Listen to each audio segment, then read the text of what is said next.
Howdy folks, and welcome to the Daily Coin. My name is Rory, and today is Thursday, October the 29th, 2015, and I have the great honor of meeting with Mr. Rick Rule of Sprott Global. How are you doing today, Rick? I'm fine, Rory, and I need to return the compliment. I've enjoyed your YouTube channel, so it's a real pleasure to have the ability to address your audience. Thank you. Well, thank you. That really means a lot to me. And we are at the New Orleans Investment Conference, and I just wanted to ask you a couple of questions about what's going on with the market and in the event of a global currency reset. In your view, Rick, is there much likelihood that the U.S. would avoid having to audit the gold held at the Federal Reserve, or might the world powers involved in such a reset decide that there is more risk with transparency than with opacity, thus accepting the stated gold reserve figures on faith? I don't think that the powers that be, the people that would make that decision, care about gold, which is one of the reasons that I do. I'm different from most of our community in that I think that the gold price will go higher, but I'm not a subscriber to the great man theory because I've met so few of them. And my own belief is that gold is, if you will, a four-letter word at best among those people. I've had occasion to pose questions to the high and mighty on occasion, some of the high and mighty on occasion, about gold. And I don't get a hostile response from them. I get a quizzical response like, why are you asking me about a sideshow? I don't believe it's a sideshow. But I believe that people who make the decisions at the level that you're describing think of it as a sideshow. And if you think about it from their point of view, Rory, why wouldn't they? If you were a central banker, there's two things that stick out with regards to gold. The first is that it doesn't pay a yield. So it's an asset that doesn't yield any income for the current account. The second thing is that the narrative around gold implies a lack of faith in central bankers. And if you're a central banker, it's not a particularly comforting thing to think about, particularly given that there's been a bull market in bonds. In other words, there's been a bull market in what you do for 30 years. So from my point of view, to the extent that there was a reset, at least the first recourse with regards to the big thinkers would be to liquidity as opposed to reality, and gold wouldn't enter into the equation. And last night, you conducted a panel, and Marion Catus was on there, and commodities were a big part of that. And one of the things that has come up over and again is, with all of the geopolitical issues that we're having right now, it seems that either reset, QE, more QE, or war, world war. How do you see with the current? I mean, there's so many things that are happening in our world right now that are just completely unprecedented. From my perspective, I mean, they're unprecedented. I mean, how do you see any of that? Or am I just way off base here with that? My belief is, first of all, that there's enough confidence in the world economy that they can keep this game going a bit. The big thinkers of the world talk in the context of a shortage of U.S. treasuries available to buy. Those of us who practice arithmetic as opposed to politics and sociology say, why would you buy an instrument that was non-scarce? Why would you buy the instrument of a creditor that is, from a lot of points of view, insolvent? But the truth is that the world is beating the door to U.S. dollar-denominated instruments. My own belief is that over time, the arithmetic associated with the U.S. 10-year Treasury is going to diminish demand for it. But my suspicion is that that won't occur for 2 or 3 years. I may be wrong. Now, the problem with being able to kick the can down the road, kick the problem down the road, is that you finance it. And of course, the more times you finance it, the larger the problem is ultimately. So while I don't doubt that some form of reset is necessary, I have no idea when the reset will occur or the form that the reset takes. Let's suggest as an example that with regards to quantitative easing, that is counterfeiting, right, that the U.S. government merely redeems its existing debt, that is canceled, You take a $3 trillion asset off the books and you take $3 trillion in liabilities off the books. That makes way, way, way too much sense. So it probably would never occur. But the truth is that there doesn't need to be a reset if sometime in the not too distant future we have a reckoning. A reckoning, from my point of view, involves the same sort of inflationary recession that we enjoyed, if that's the right phrase, in the beginning of the decade of the 80s. And whether or not there's the social will in the country, or more importantly, the political will, is a very, very different question. My hope, given the three choices that you gave me, which is reset, QE, or war, although I don't like the menu that you've offered up, certainly I would prefer to avoid war, Yes. most importantly. A reset would be interesting for me personally, in the sense of the Chinese curse, may you live through interesting times. I, of course, hope they manage to stick handle through this. And if the three choices that you gave me included QE, I would probably take the QE. The truth is, for Rick Rule, QE works extremely well. I don't get sucked into their game as a bond buyer. I have the assets and the income stream so that I can borrow money at artificially low interest rates. And I can buy, as an example, midstream natural gas assets for a return on capital employed of 9, borrowing money to buy those assets at 4.5. For me personally, QE is a wonderful, wonderful thing. Were it not accompanied by usurious tax rates, I would vote for QE for the rest of time, for me personally. But for other Americans, Americans that haven't been as lucky in life as I, or Americans that don't understand the way finance works, QE has been an absolute disaster.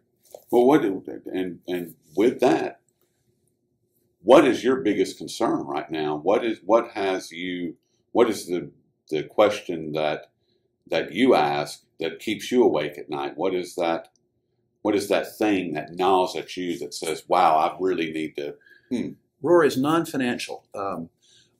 I remember back in university, the description of government interference involving something that was called a moral hazard. And I didn't understand what a moral hazard was when I was 19, or perhaps I courted moral hazards, as many young men do. But the truth is, frankly, I was unsuccessful in most of those pursuits. But in my declining years, I think I've come to understand what moral hazards are. And moral hazards are an acceptance of the ethos that you aren't responsible for yourself, that society is responsible for you.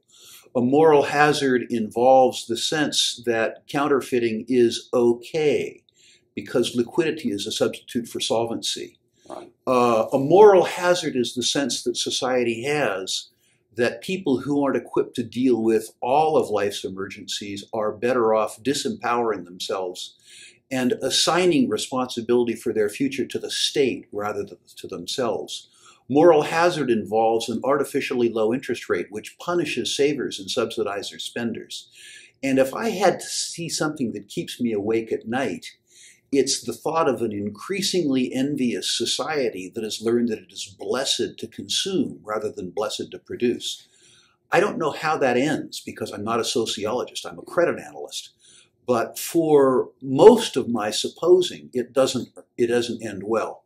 Now, the truth is, I've made my money in life, Rory, by being an optimist, not a pessimist. And at the same point in time that I look at the moral challenges, I look at groups like Young Americans for Liberty, Liberty.me, Students for Liberty. I look at 500,000 young people around the world that spontaneously organized them with no encouragement from their elders whatsoever, including, I'm embarrassed to say, myself, into libertarian organizations where they didn't ask for money, they just asked for direction and assistance. And it's very difficult if you go to chapter meetings for Liberty.me or chapter meetings, for Students for Liberty, which I do, or participate in discussion groups with young people from Nepal and Madagascar on Liberty.me, and not being long-term optimistic, because the truth is that 7 or 8 good people can undo the work of 1,000 bad people. My client, Paul Stevens, points out to me that a young crew of pimply-faced kids in Silicon Valley can start a Google or an Apple and they can generate wealth faster than the 520 morons in Congress can waste it. And so, well, you ask me about my fears are very real. But the truth is that, my parents and my grandparents went through World War II. I went through the 70s and early 80s when, given the social disruption that occurred where I grew up in the Bay Area of California, the problems that we faced, at least in a very immediate sense, were greater than negative real interest rates. And my suspicion is that the circumstance that we're going through as a society resembles very much the way the doctors described taking a punch from George Foreman, which was severe but survivable. Oh, I like that. And last question, and I'll let you get back to your afternoon. I know you've got a lot to do, and I do as well. Aside from amassing huge amounts of wealth, why do you do what you do? Why would you be associated with Liberty.me or these libertarian groups, or why do you do what you do? Well, the first thing is, Rory, after my 20s, I haven't worked a day in my life. Well, now you're just bragging. Other people would describe what I do as work, but I love it. It's like a chess master that gets paid to play chess. Okay. I enjoy what I do immensely. At Sprott, we have in excess of 200,000 clients worldwide. Oh my. I've met a lot of them, and I like most of them. I work with 170 colleagues that I like a lot. Those who we don't like, we arrange to have employment elsewhere. I really like what I do. My challenge is, of course, that I'm 62, and while the spirit is willing, the body is beginning to fail. I won't be able to work at this level for too many more years. But the truth is that I absolutely adore what I do. The other truth is that it's very exciting for me to proselytize for freedom. It's exciting for me to sit down in any forum, a classroom, a boardroom, or a bar, and talk to Democrats, talk to Republicans, talk to socialists, talk to libertarians. Of course, there's less utility for me to talk to libertarians because it's sort of like passing the collection plate through the choir. It feels good at the time, but it doesn't yield a net benefit to society. But the truth is, I'm engaging in some wonderful discussions right now with a couple of young socialists. And I think I have an absolute 100% probability of turning them not merely into libertarians, but truly turning them into anarcho-capitalists. And the way that you change the world, at least if you're an individual, isn't by massive strokes. You do it one person at a time, two people at a time. We built Sprott one client at a time.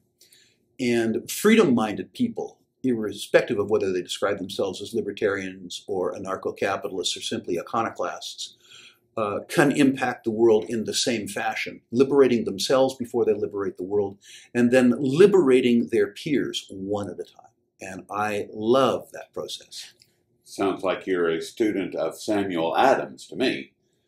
The founding fathers, while I'm apolitical in a traditional sense, had a wonderful sense of government, that neighbors had a voluntary and contractual duty to each other that took place on an individual basis and had to be negotiated one by one by one. That was Adams' genius. His sense of the state is that the state existed to protect individual rights, not infringe on individual rights. And to the extent that I was going to be sympathetic with any political interest, it would certainly be the political interests that generated the only really spectacular political documents that ever existed, in particular the Bill of Rights. Yes.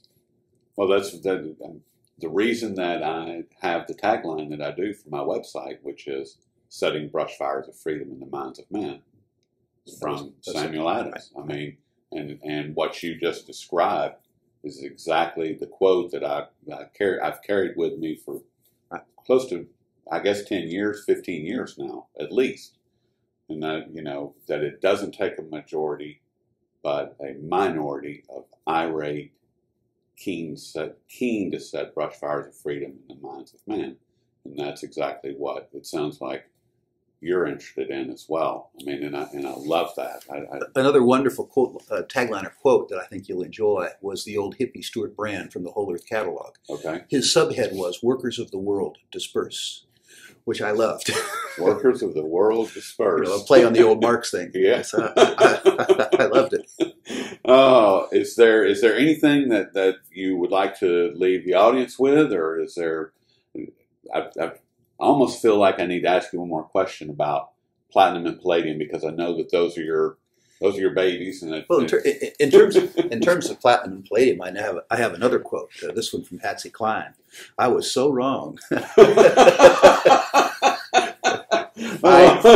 I believe arithmetically that I'm not merely going to be right, that I'm going to be very, very right. I must say that the collapse in demand worldwide for all things manufactured has certainly postponed my thesis. The other part of my thesis that was wrong is I didn't anticipate the decline of the South African rand and the ruble relative to the dollar at the 50% level, which cut the operating costs of the mines so substantially. Now, that gets made up over time. If you look at the labor unrest in South Africa, it has to do with the fact that the workers' wages were already unsustainable and then in real terms got cut in half. Wow. This is a problem that resolves itself. It resolves itself in very unpleasant fashion over time. But the truth is that the utility associated with platinum and palladium is so high, right, relative to its cost, that the price of platinum and palladium can double, literally double, with no change in industrial demand.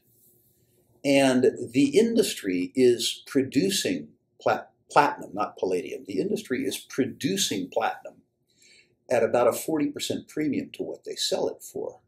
So think about a business as a businessman, where you're making something for $1,500 an ounce. You're selling it for $1,000 an ounce. You're losing $500 an ounce and trying to make it up on volume. It's okay for a while, but it doesn't feel good over time. My thesis is this: if you are producing a product that society absolutely needs, and with regards to platinum, the equation is platinum versus smog.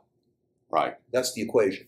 If you're producing a product that has that much utility and you're losing money on every ounce, either the price goes up or the product goes away and smog appears. One needs to decide for oneself what's the most likely outcome over time. There you have it. I mean, that's seeing, and that's, you mentioned South Africa, and they're one of the largest. I think they're second to Russia as far as their palladium production. They're 39% of world palladium. Okay. The Russians are basically all of the balance. Yes. And they're 70% of world platinum. Okay. So, how do you see, with China being the manufacturer of the world and the plays that they're making in Africa? I mean, I think there's like 2 million Chinese nationals in all of the continent of Africa right now. Right. I mean, that are going around. They're conducting business with everybody that's willing to do business. I mean, do you see that playing out, or how do you see that playing out? I see it playing out well. I, unlike many Americans of my ilk, see Chinese people as great potential allies of American people. Chinese people are education-oriented. Mm-hmm. Chinese people save. Yes. Chinese people invest. And the Chinese government, while I have a lot of problems with the fact that 20,000 people superimpose themselves on 1.4 billion people, have a pragmatic attitude towards domestic political affairs that the United States is sadly lacking in. When the Chinese go to Africa, they don't offer too much advice, but they build roads and railroads. There you go. If you were a resident of a rural part of Africa and you had your choice between American advice, often geared to Kansas, or a road, what would you choose? The Chinese have chosen to trade with countries. Right. The United States has troops deployed in 140 countries. And when the United States talks to third parties about a threat, the third parties see Chinese trade and they see American troops. And it's difficult to ask them to take our point of view with regards to what constitutes a threat when the Chinese are conducting trade with them and we're stationing troops there. Right. See, and I've got a really great contact in Beijing. His name is Jeff Brown. He's little known. He's a great analyst. I've conducted several interviews with him, and that was the way that I described it. America conducts war while Chinese the East conducts business. Trade. Well, Rick, I certainly appreciate all your time today. And we've been speaking with Rick Rule, founder and president of Sprott Global Resources, and you can find him at sprottglobal.com. Thank you very much, and we look forward to speaking with you soon.